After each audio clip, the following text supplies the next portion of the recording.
दोस्तों, इस बात में कोई शक नहीं कि कैलाश पर्वत धार्मिक दृष्टि से बहुत ही ज्यादा महान है। कैलाश पर्वत सभी पर्वतों में सबसे ज्यादा पवित्र जगह मानी जाती है। कैलाश पर्वत तिब्बत में स्थित है और जैसा कि आपको पता होगा कि चीन ने तिब्बत के ऊपर कब्जा कर रखा है। इसके कारण कैलाश पर्वत पर भी चाइनीज गवर्नमेंट का हक है, लेकिन अगर चीन की गवर्नमेंट इस पर ज्यादा हक जमाने की कोशिश करती है तो उनके साथ कुछ न कुछ दुर्घटना जरूर हो जाती है। चाइनीज गवर्नमेंट के साथ कुछ ऐसी घटनाएं हुई थीं जिसके बाद से कैलाश पर्वत पर चढ़ने के नाम से ही उनके रोंगटे खड़े हो जाते हैं। कैलाश पर्वत पर चढ़ना 2001 से चाइनीज सरकार ने बैन कर रखा है। चीन ने 1990 और 1996 के बीच कैलाश पर्वत पर चढ़ने की कोशिश की थी, लेकिन ये कोशिश इतनी भयानक साबित हुई कि चीन ने यहाँ जाने पर ही बैन लगा दिया। सबसे पहले चीन ने 17 लोगों की वैज्ञानिक टीम को कैलाश पर्वत के ऊपर भेजा था। इस टीम में कुछ चाइनीज और कुछ जापानी साइंटिस्ट थे। इन सभी ने जाने से पहले एक डेट फिक्स की थी। उन्होंने कहा था कि हम इस डेट तक वापस आ जाएंगे, लेकिन वापस आना तो दूर, बल्कि उनका कुछ पता भी नहीं चला। कुछ दिन बाद उन्हें ढूंढने के लिए रेस्क्यू टीम को भेजा गया था। रेस्क्यू टीम ने उन्हें ढूंढ भी निकाला, लेकिन जिंदा नहीं। वे सभी के सभी मर चुके थे। उनकी मौत पर लोगों का मानना था कि उनकी मौत खराब मौसम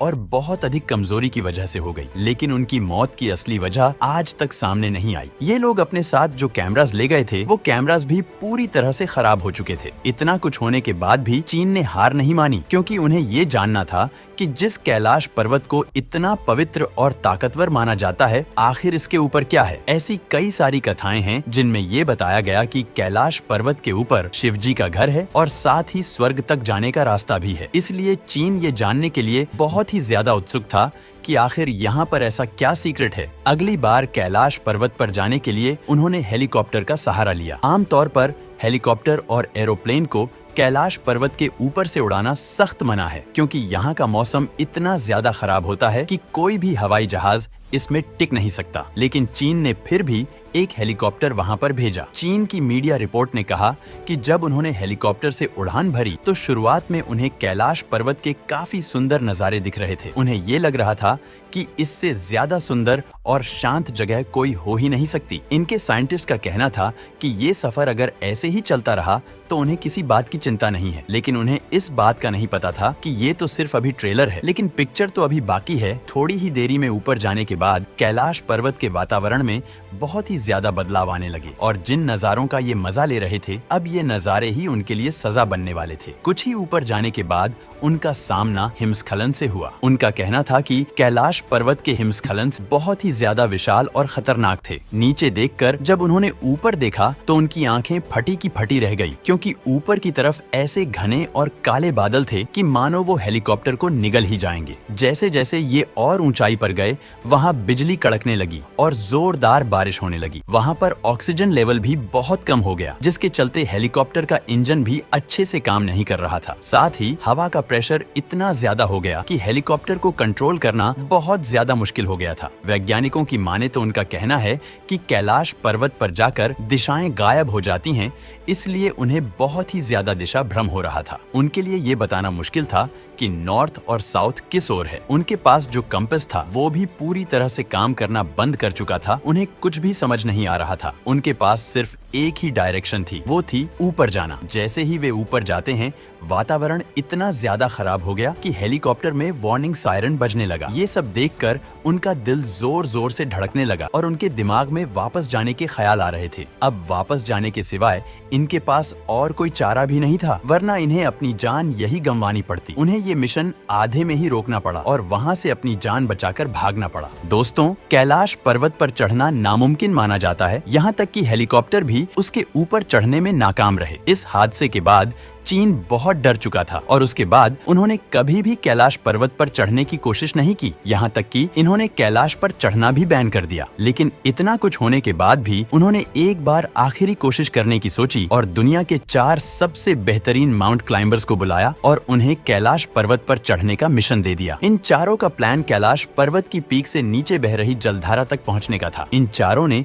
अपने एडवेंचर को शुरू किया और पर्वत पर चढ़ना स्टार्ट कर दिया। कुछ दिन बाद इन सभी को गए 1 हफ्ता बीत चुका था, लेकिन इन सभी का कुछ अता पता नहीं था। इनकी कोई सूचना नहीं मिलने के कारण एक रेस्क्यू टीम को इनकी मदद के लिए भेजा गया। तभी ये चारों जिंदा मिल गए, लेकिन इन चारों की हालत बहुत ही ज्यादा खराब थी। इनकी आंखें अंदर जा चुकी थीं और इनके नाखून और बाल बहुत ज्यादा बढ़ चुके थे और बाल भी सफेद हो चुके थे। इनके चेहरे पर झुर्रियां आ चुकी थीं। ये ठंड से कांप रहे थे और ये बहुत ज्यादा कमजोर हो चुके थे। बाहर की दुनिया के कंपैरिजन में इनका ये 8 दिन का सफर 20 साल का सफर लग रहा था। इन चारों को जल्द से जल्द हॉस्पिटल ले जाया गया, लेकिन ये सही अवस्था में आ पाते उससे पहले ही इन चारों ने अपना दम तोड़ दिया। दोस्तों, माना जाता है कि कैलाश पर्वत पर इंसानों की उम्र बहुत तेजी से बढ़ने लगती है। आमतौर पर हमारे नाखून और बाल बढ़ने में 2 हफ्ते का समय लगता है, लेकिन कैलाश पर्वत पर सिर्फ 10 घंटे में ही 2 हफ्ते के बराबर बढ़ जाते हैं। माना जाता है कि ये शिवजी की शक्तियों के कारण होता है, ताकि कोई भी कैलाश पर्वत तक ना पहुंच पाए। कैलाश पर्वत के ऊपर पहुंचने में बहुत ज्यादा समय लगता है। इतने समय में वहां की ठंड और थकान की वजह से इंसान की मौत हो जाती है। दोस्तों, कहा जाता है कि कैलाश पर्वत पर चढ़ते वक्त एक पॉइंट आता है, जिसके बाद ठंड बहुत ज्यादा बढ़ जाती है। आपको घबराहट होने लगती है और साथ ही दिशा भ्रम होने लगता है और मन में वापस जाने के लिए आवाजें गूंजने लगती हैं, मानो कोई चेतावनी देकर वापस जाने के लिए कह रहा हो। आज तक जिन्होंने भी कैलाश पर्वत पर चढ़ने की कोशिश की है, उन सभी का यही कहना था कि इसके ऊपर किसी अद्भुत शक्ति का हाथ है। दोस्तों, आज तक कैलाश पर्वत के ऊपर कोई नहीं चढ़ पाया, लेकिन एक व्यक्ति